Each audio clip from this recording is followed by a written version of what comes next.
Partnerem odcinka jest województwo lubuskie.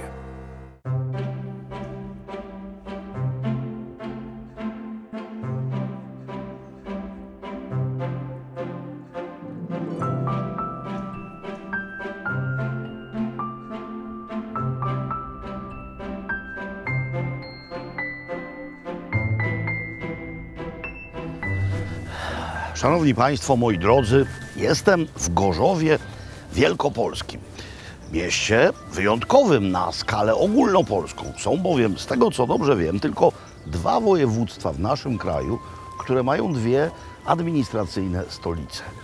No bo jest Kujawsko-Pomorskie, a w Kujawsko-Pomorskim mamy Bydgoszcz i Toruń, no i mamy województwo lubuskie. A w województwie lubuskim, o czym mało kto poza tym regionem wie, również są dwie stolice. Zielona Góra oraz Gorzów Wielkopolski.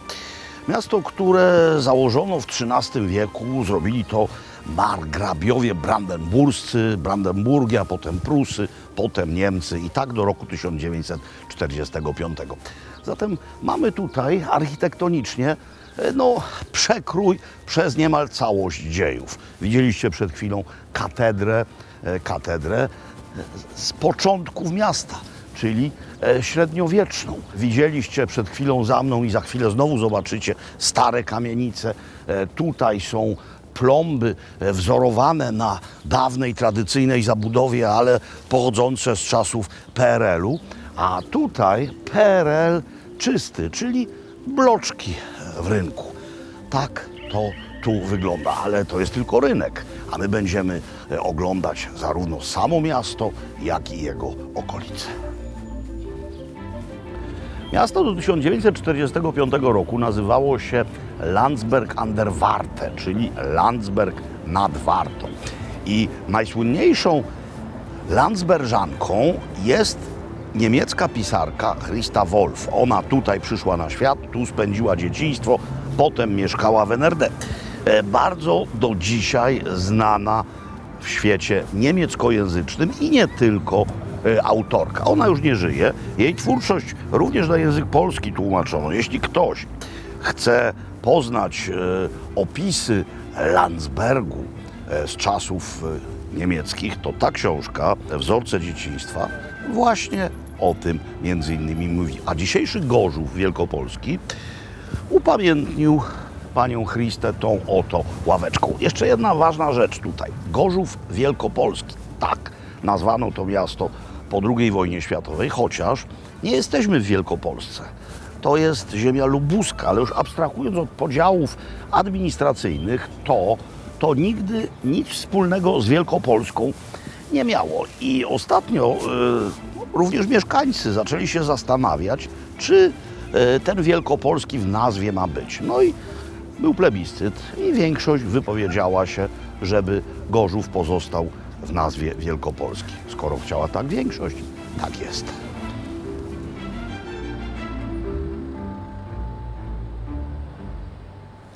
W Gorzowie nie ma kuchni regionalnej, no bo to jest niemożliwe. Tutaj wszyscy po 1945 roku przybyli z różnych stron i to musi jeszcze sporo czasu upłynąć, zanim takowa kuchnia powstanie. Są produkty regionalne, kuchnia jeszcze nie. Natomiast jest coś, co podaje się tu niezmiennie od przeszło 40 lat. W dodatku w tym samym miejscu. Jesteśmy w słynnej budce przy ulicy Sikorskiego, która od prawdopodobnie roku 1984 podaje właśnie to, co mam tu przekrojone przed sobą. Słynna miejscowa bułka z pieczarkami. Czyli mamy farsz, drobno posiekane pieczarki, uduszone z dużą ilością cebuli, mocno doprawione, dość tłuste i wepchnięte w wydrążoną bułę właśnie. Skąd to się wzięło? Powiedziałem rok 84. Nic nie ma. Kryzys. Nie ma mięsa. Nie ma niczego. A pieczarki są, dlatego że pieczarki produkuje sektor prywatny. I właśnie w ten sposób powstały z mojego miasta zapiekanki, których bazą była ta pieczarkowa wkładka. Pizza pierwsza w Polsce była gruba i była z pieczarkami. No i to jest właśnie rzecz z tamtych czasów. Rzecz, która do dzisiaj cieszy się wielką estymą miejscowej ludności. No i właśnie zaraz wam powiem, co o tym myślę. Bułka jest ciepła, bułka jest chrupiąca z zewnątrz.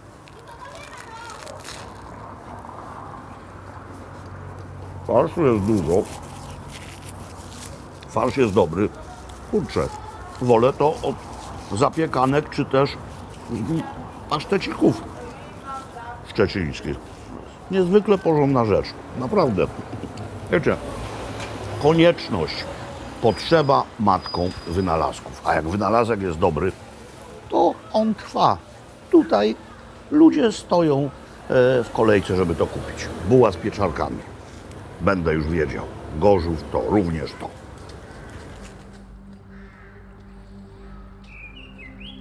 W mojej wczesnej młodości sama nazwa Gorzów Wielkopolski wzbudzała we mnie niezwykłe pożądanie. Mówiąc dokładniej, chodziło o konkretne przedmioty, na których było napisane Gorzów. Chodziło o taśmy magnetofonowe, zarówno szpule, jak i kasety. To właśnie tutaj mieścił się słynny Stilon Gorzów, który chyba jako jedyny w czasach PRL-u takowe produkował. Dostać było je trudno, jak już człowiek je kupił, był tak szczęśliwy, że głowa mała. Dużo później dowiedziałem się, że właśnie w tym mieście mieszkała przez długi czas niejaka Papusza. Musimy cofnąć się do przełomu lat 40. i 50. Jerzy Ficowski, poeta, prześladowany przez władze komunistyczne. Informacja wojskowa prawdopodobnie próbowała z niego zrobić informatora, i aby uciec od namolnych ubeków, zresztą był też aresztowany, trafił do cygańskiego taboru. Romowie wówczas jeszcze swój tryb życia koczowniczy latem kultywowali. W Polskę wyruszały tabory. On trafił do grupy Polska-Roma i w trakcie podróży z Romami nie tylko nauczył się ich języka, nie tylko stał się znawcą ich kultury, napisał szereg niezwykłych książek na temat tej kultury, nie tylko pisał o Holokauście romskim w czasie II wojny światowej, ale również zaprzyjaźnił się tam z Bronisławą Weiss, znaną dzisiaj powszechnie jako Papusza. Owa niewiasta przyszła na świat albo w Lublinie, albo pod Lublinem. Źródła nie są tutaj jednoznaczne. Sama nauczyła się pisać i czytać. I tworzyła genialną poezję. I Ficowski przełożył jej wiersze z języka romskiego na polski. Zaniósł to Tuwimowi. Tuwim powiedział: to genialne. I tak nastąpił jej debiut. Potem jej twórczość drukowano wiele razy, co zresztą przysporzyło jej poważnych kłopotów, bo została wykluczona ze swojej społeczności, no bo kobieta w tej tradycji ma się zajmować domem i dziećmi, a nie pisać wiersze. Ale skąd Papusza w Gorzowie? Komuniści cały czas chcieli osadzić Romów w miejscu. Chcieli zabronić im taborów i to się ostatecznie stało w roku 1964. Wtedy tabory wyjechały po raz ostatni, zatrzymali je funkcjonariusze MO. I Bronisława Weiss dostała przydział mieszkaniowy w Gorzowie. Tutaj przez wiele lat mieszkała. A to jest posąg upamiętniający ową genialną artystkę. Kiedy mówiąc po staropolsku robiłem research wśród gorzowian, jakiego to miejsca absolutnie nie można pominąć, 100% respondentów wymieniało bar u Bartosza. Bar u Bartosza oraz tutejsze krokiety i barszcz. Miejsce działa od roku 1979. No i jest uwielbiane przez miejscowych, więc liczę na miłe wspomnienia. Krokietów jest tutaj sporo rodzajów. Wziąłem dwa spoczywające niejako na przeciwległym biegunie. To znaczy, jeden jest całkowitą klasyką w kanonie w ogóle kuchni polskiej, a drugi to tutejsza spécialité de la maison, czyli krokiet z kiełbasą i z żółtym serem. Który jest który? Trudno powiedzieć. One wszystkie są panierowane, smażone i nie są tłuste. Są wrzucone do tłuszczu o odpowiedniej temperaturze, następnie odsączone. Gdyby, tak jak na sznyclu po wiedeńsku, można było na tym usiąść, pewnie nie mielibyśmy odbicia z tłuszczu, ale mielibyśmy odbicie z farszu, bo to jest jednak krokiet, materia delikatna. No więc, żeby ukazać wnętrze, muszę je rozkroić. O, tu jest żółty ser, więc jest również i kiełba pod postacią zmieloną. Jakiś sos pomidorowy tu prześwituje. To jest dla mnie całkowite nowum, ale podobno jest to rzeczywiście tutejszy specjał.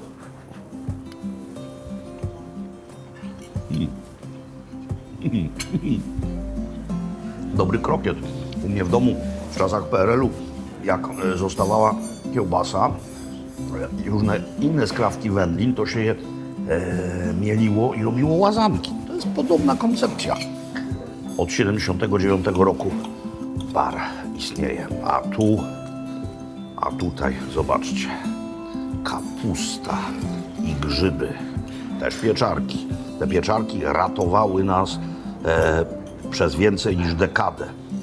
Pieczarkowi prywaciarze to byli nasi dobroczyńcy.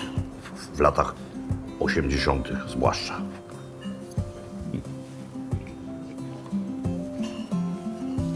To jest takiej jakości, że gdybym zapragnął krokietów z kapustą i grzybami w domu, to mógłbym je tu kupić, by ich samemu nie robić. To jest super krokiet.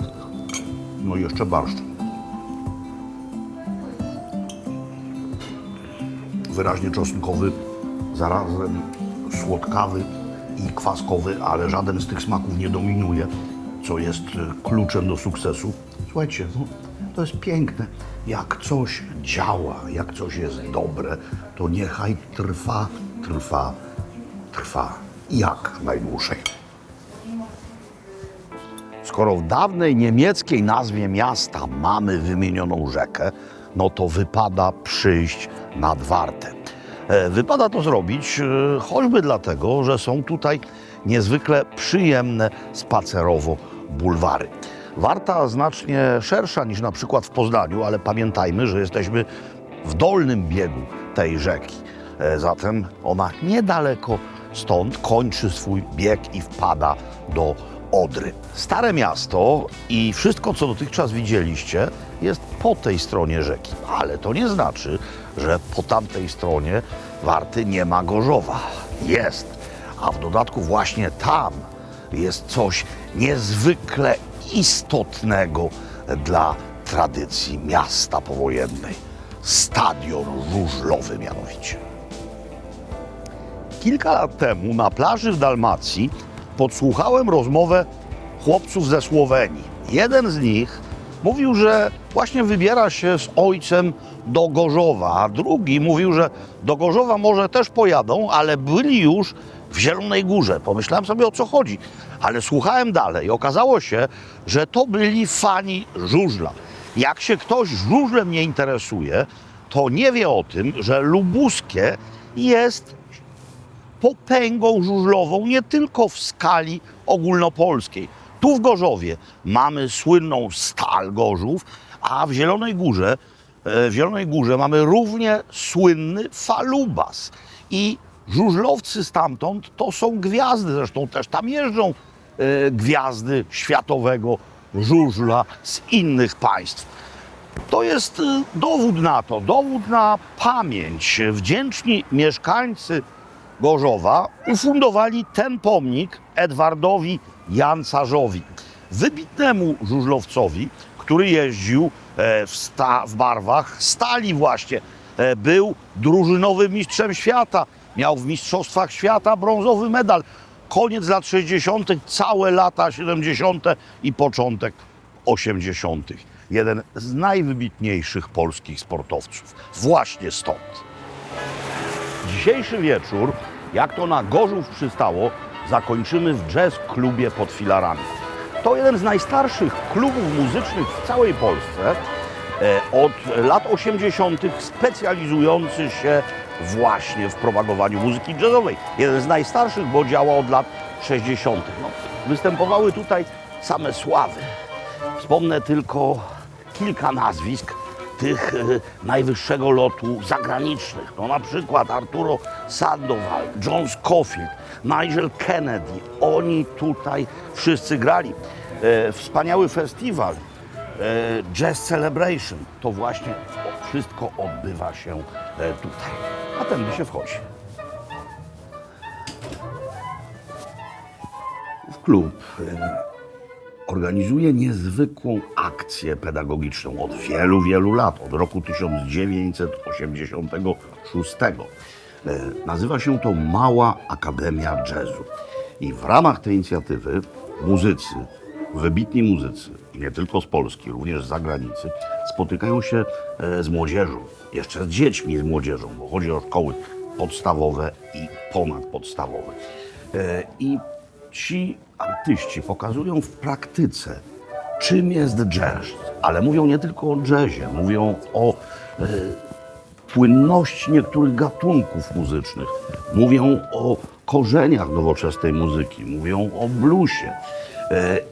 Po prostu otwierają serca, uszy i oczy młodym ludziom na rzeczy wartościowe. To najstarsza tego typu inicjatywa w całej Europie. Przypomnę, działa od roku 1986 i w całym regionie 60 000 młodych ludzi miało styczność dzięki tejże inicjatywie z muzyką, prawdziwą muzyką, a nie tandetą, która zalewa nas ze wszystkich stron.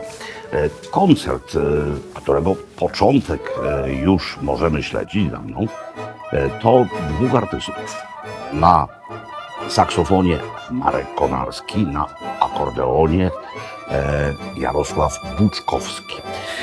I co ciekawe, pan Konarski trafił do jazzu przez ową akcję Małej Akademii Jazzu. Kiedyś był słuchaczem tejże. Dzisiaj jest tam wykładowcą. Gadam za dużo. Pora dać pole muzykom.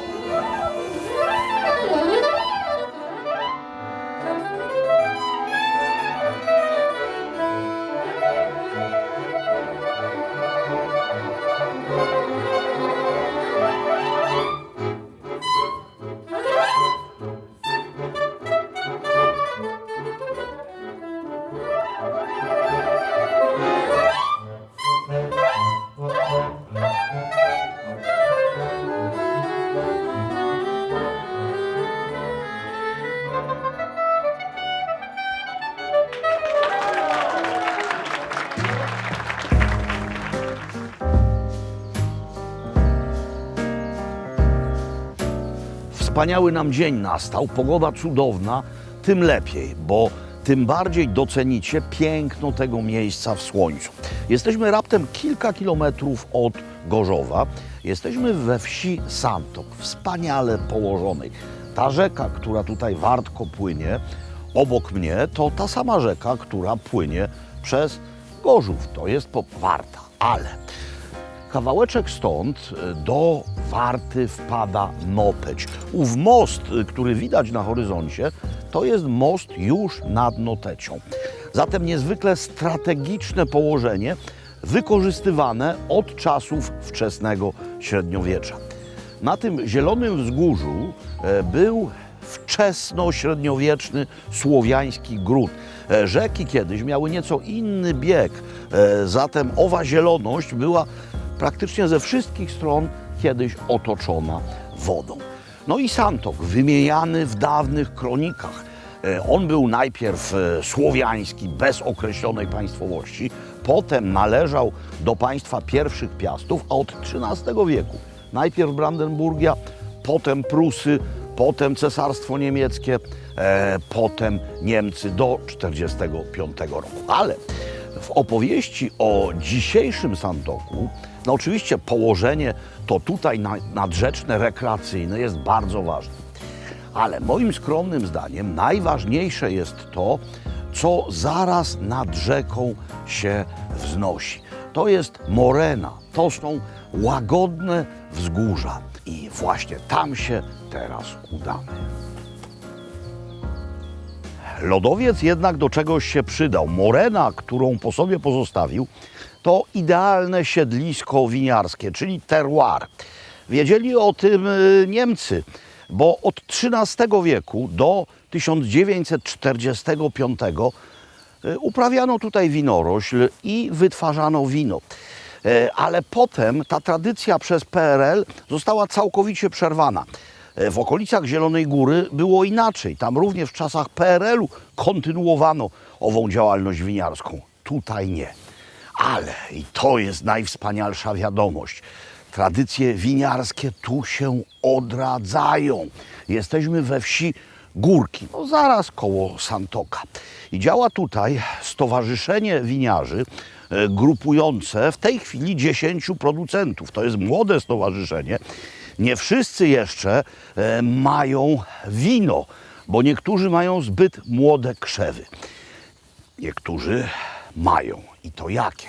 Oni się kiedyś umówili, że będą wyłącznie sadzić winorośl szlachetną, czyli Vitis vinifera. No i mamy tutaj, moi drodzy, Grinera Veltlinera, mamy tutaj Riesling, mamy tutaj Sankt Laurenta, czyli mamy nawiązanie do tradycji, która została przerwana. A w dodatku mamy tutaj kawałeczek stąd na Bole. Winiarnię i człowieka, który nam może o tym opowiedzieć. Dość często, jak się chce odwiedzić winnicę, to trzeba się i winiarnię, to trzeba się z winiarzem umawiać. Tutaj nie trzeba, bo winiarz tu mieszka wraz z rodziną. Paweł Baryła i jego włości. Fragment tych włości, byliśmy wcześniej w nich na górze. Twoja winnica nazywa się Berg Kolonii. Czy to jest nawiązanie do historii miejsca? Tak, pomysł nazwy, długo zastanawiałem się nad nazwą i w ogóle jak to zacząć, ale sąsiadka gdzieś tam mi posunęła taki pomysł, sam się w zasadzie urodził, bo miała taką etykietkę na swoim domu historyczną Berg Kolonia. I ja mówię, no tutaj nie ma co za bardzo kombinować, zostajemy w tym kierunku. No i tak zostało. Nie? Kolonia Górki. Kolonia Górki, tak. I tutaj można znaleźć jeszcze bardzo stare krzewy zapuszczone, które są dowodem na to, że tutaj winorośl uprawiano. To, że w XIII wieku, to wiemy z zapisków, ale to, że przed wojną i jeszcze długo przed wojną, to wiemy po tym, co tu w okolicy rośnie. Tak, tak. Jeżeli będziemy mieli ten czas, to może pokażę tą winorośl starą, ale oprócz winorośli jest jeszcze tutaj ukształtowanie terenu. Na wyjeździe od nas z winnicy są 3 tarasy, które po prostu ewidentnie wskazują na to, że tutaj musiała być kiedyś winnica, nie?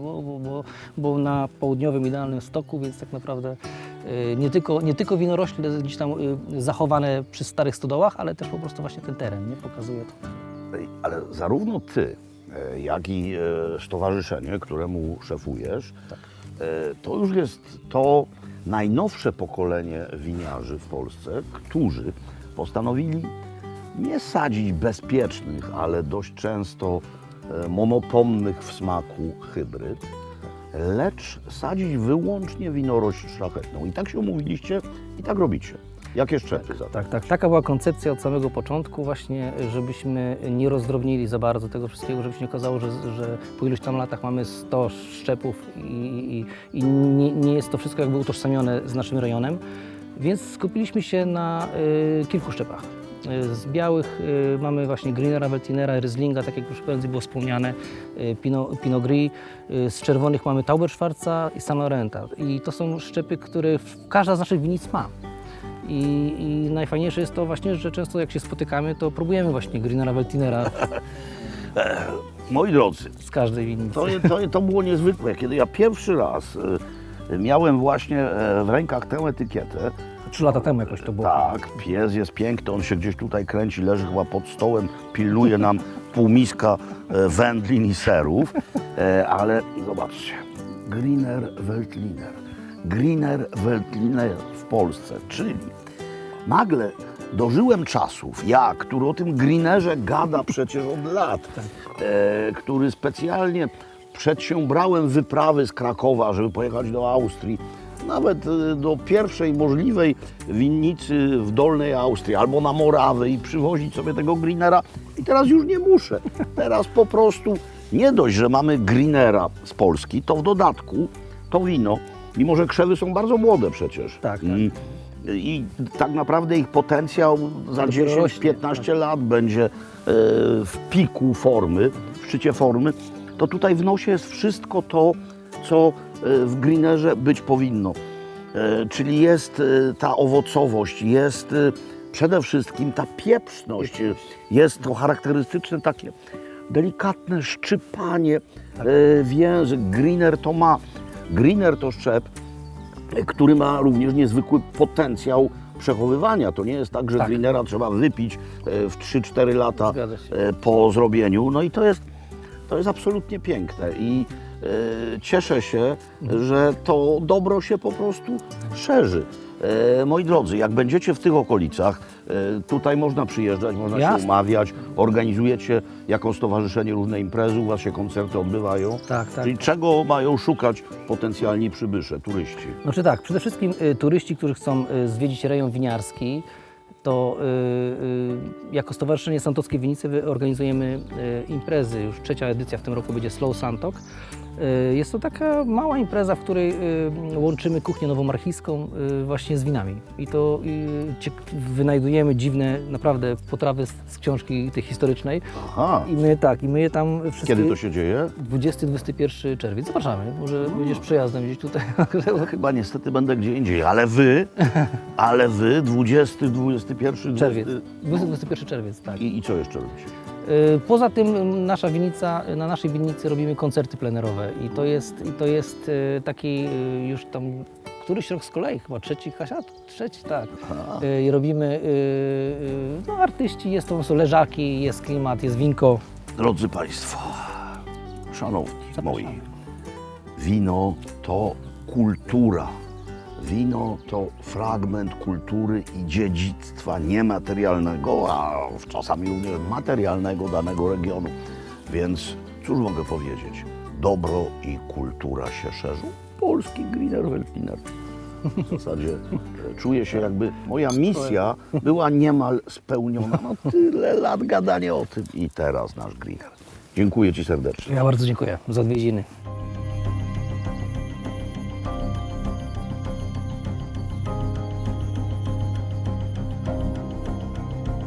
Nieprzypadkowo jadę teraz opancerzonym transporterem piechoty.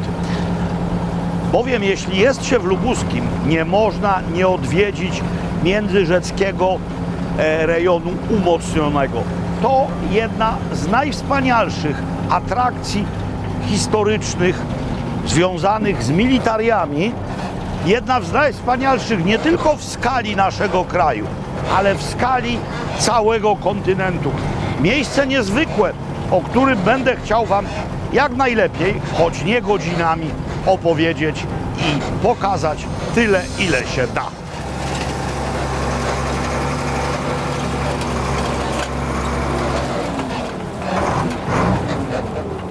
W roku 1933 do władzy dochodzi Hitler.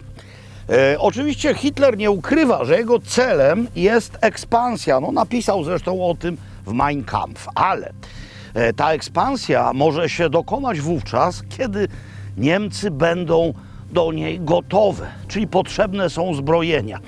A wcześniej Niemcy, spętane postanowieniami traktatu wersalskiego, nie mają porządnych zdolności bojowych. Zatem trzeba się zabezpieczyć. No i powstaje na granicy z Francją linia Zygfryda, która ma bronić III Rzeszę od ewentualnej agresji francuskiej.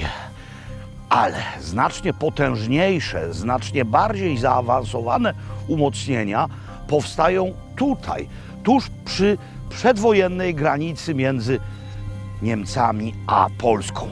No bo Francuzi mają po drugiej stronie linię Maginota i nie wykazują ofensywnych pragnień. Natomiast już w 1933 Piłsudski proponuje Francji wojnę prewencyjną zaraz po dojściu Hitlera do władzy.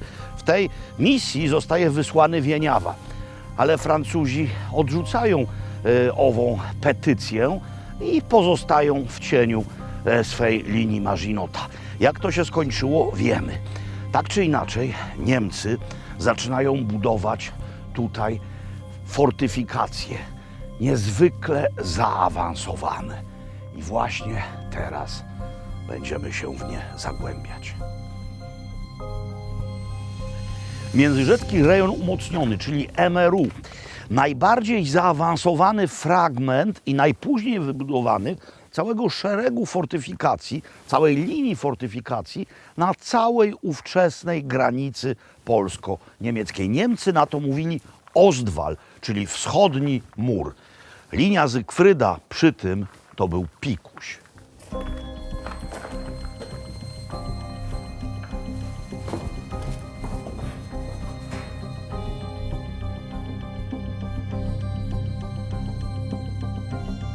Jesteśmy 7 pięter pod ziemią. To, co mamy wokół siebie, to obiekt bojowy. Jeden obiekt bojowy. Docelowo miało ich tutaj powstać 100, a zbudowano mniej niż połowę. Każdy obiekt bojowy był niejako autonomiczną wojskową jednostką, czyli każdy miał wszystko to, co potrzebne w takich warunkach, czyli zarówno koszary, miejsca do spania, toalety, kuchnie, jak i stanowiska bojowe. Każdy z tych obiektów bojowych był przeznaczony do miesięcznej walki, nie przetrwania, ale przez miesiąc stąd można było prowadzić czynny opór. Autonomia tych obiektów bojowych, ale one wszystkie są połączone. Widzicie, co to jest? To jest kolejka, to są szyny. Ponad 30 km korytarzy, to właśnie stąd te szyny i stąd ta kolejka. Ale owe połączenia pomiędzy obiektami nie oznaczają, że każdy z nich nie mógł działać samodzielnie. Można było te połączenie odciąć, drzwi pancerne, śluzy wewnętrzne, strzelnice. Ale spójrzcie na tę perspektywę. To jest rzecz całkowicie niewiarygodna, a tam zdaje się zbawienie dla nóg naszych. Chyba nadciąga kolejka. Hallo! Szyny są oryginalne, po niemieckie, ale kolejka już nowa, zamówiona przez muzeum, elektryczna. Co ciekawe, to miejsce jest również rezerwatem przyrody. Zimuje tutaj kilkadziesiąt tysięcy nietoperzy różnych gatunków. Już ich nie ma, poleciały. I dźwięk jadącej kolejki wcale im nie przeszkadza w zimowym śnie. Nie traktują tego jako zagrożenie. No, dzisiaj tego już w ogóle nijak nie traktują, bo jak powiedziałem, odleciały.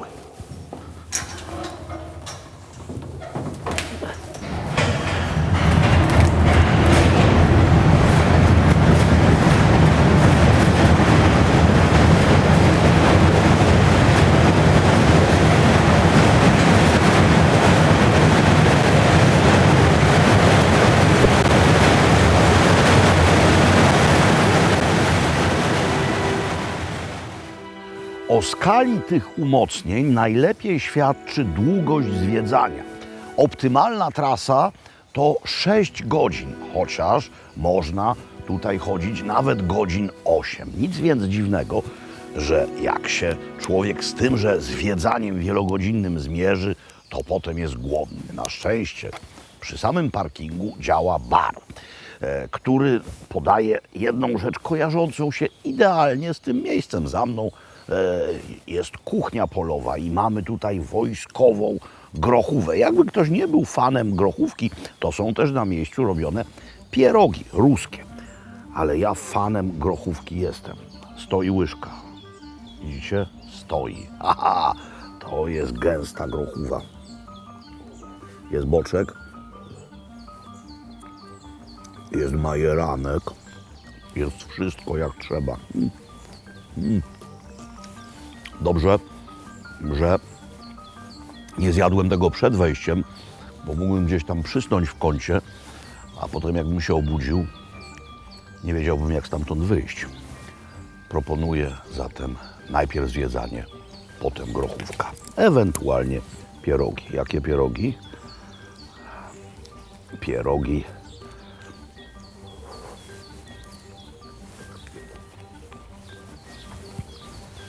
bardzo porządne, ale grochówa i oranżada, jak w czasach dzieciństwa.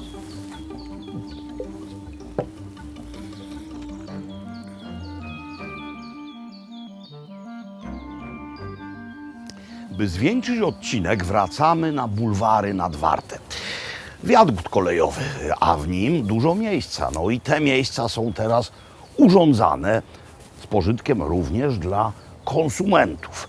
Mieliśmy dotychczas dużo kuchni o proweniencji barowej, zatem przyszedł czas na gastronomię przez duże G.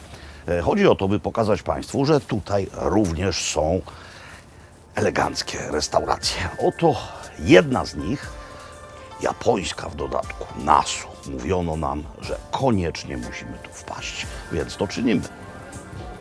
O, teraz jeszcze raz. Moi drodzy, to nie jest zwykła suszarnia. Menu jest tu niezwykle intrygujące i ekscytujące. Daleko wykraczające poza rolki, sushi, czy też poza kawałki sashimi. No, wziąłem 3 przystawki, by Wam pokazać możliwości tutejsze.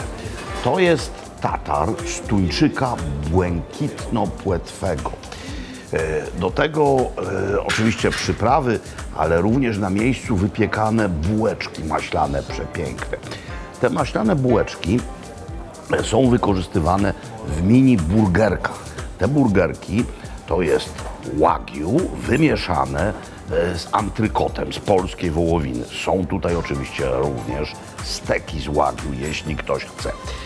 A tutaj mamy tataki. Tataki, czyli opiekana ryba, w środku surowa. Najczęściej robi się tak tuńczyka, ale w tym wypadku mamy seriole. Sos na bazie ponzu. No i to jest pięknie podane, to pięknie wygląda. Jak smakuje?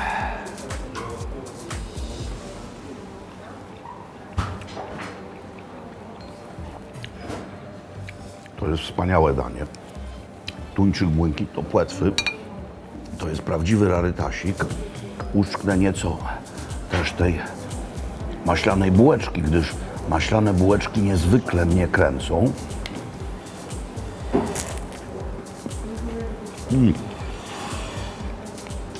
Oliwa truflowa, awokado. Słuchajcie, taki lokal mógłby działać z powodzeniem w Londynie, w Berlinie, w Warszawie. Jest w Gorzowie. Cóż mogę powiedzieć? Wspaniale rozwija się nasza kochana ojczyzna.